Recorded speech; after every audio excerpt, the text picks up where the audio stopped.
So I finally played Knights of the Old Republic. You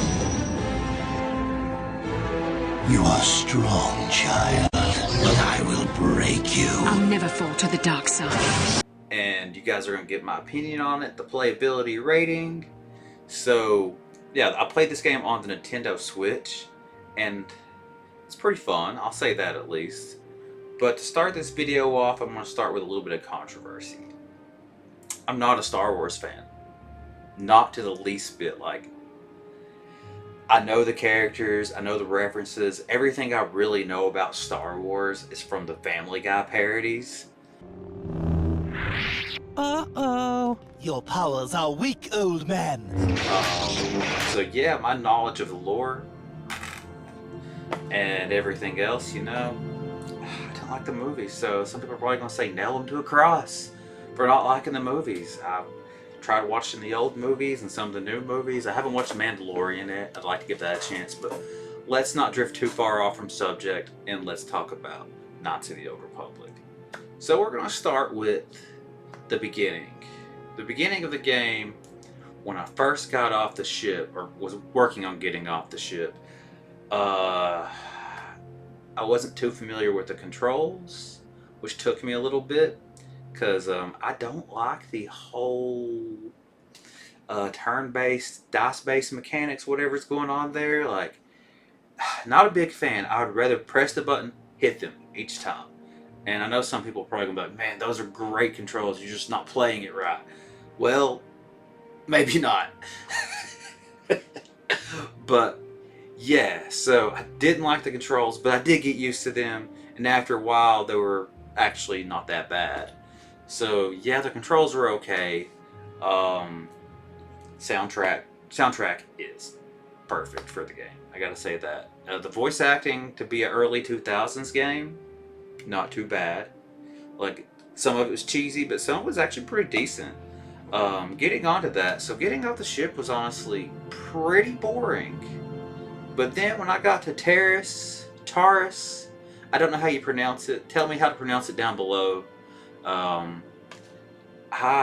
I know they said it in the game a bunch of times, and I can't remember. I think it might be Taris, but it could be Taurus. I don't know.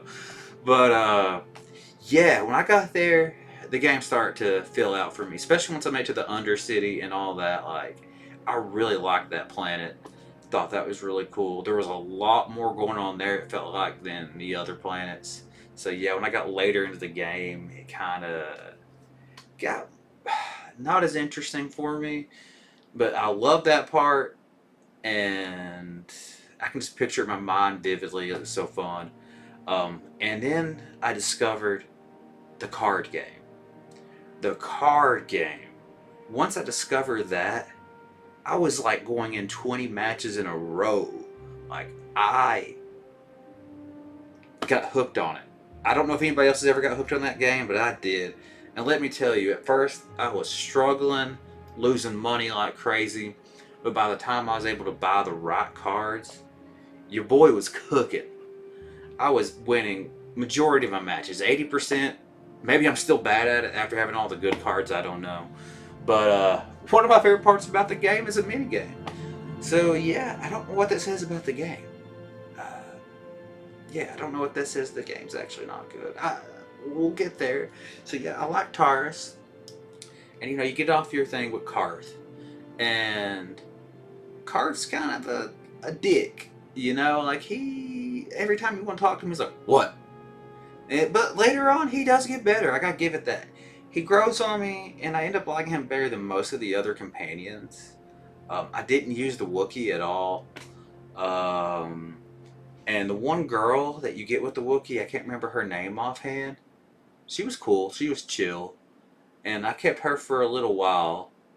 And then I got the droid, a little R2-D2 looking droid, and I used him. And he was plain and boring, but useful. And then finally I got that other droid, the one who likes to kill things and is very violent.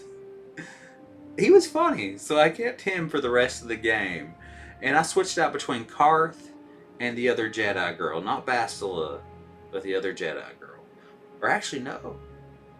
I was using Bastila. for a good portion of it. And let me tell you, Bastila is actually my least favorite character, but she was a good fighter, and but Lord, she was annoying. She was too self-righteous, and yeah, she gets better with it and everything later on. Sorry, I can touch my nose. I think there's a cat hair on me. Yeah, she gets better with it, but later on in the game, the other planets after Terrace just wasn't as exciting for me, and they were still good, but yeah, the ending. So let's skip on to the ending now. I'm not going to spoil it, but in the ending, there is a pretty big twist, and I gotta say, I like the twist. I didn't see it coming, actually, because I didn't know it. I didn't know the story to the game at all, and that twist was good, I think. So, I swear, cat hairs. But yeah, that twist was good, and yeah, I liked it. Maybe I'm dumb for not expecting it. Maybe it was so obvious in front of my face. But if you was surprised by it, let me know, or let me know if I'm an idiot, because I'm an idiot. So yeah, overall, you know, gameplay, I'm gonna give it like a 6 because it is dated. I'll play Knights of the Old Republic 2 here soon and see if I like that one better on the gameplay. The card game, I'm gonna give a 10. That thing was fun, and the story and world building, an 8. So overall, playability score, Knights of the Old Republic gets an 8. See you guys.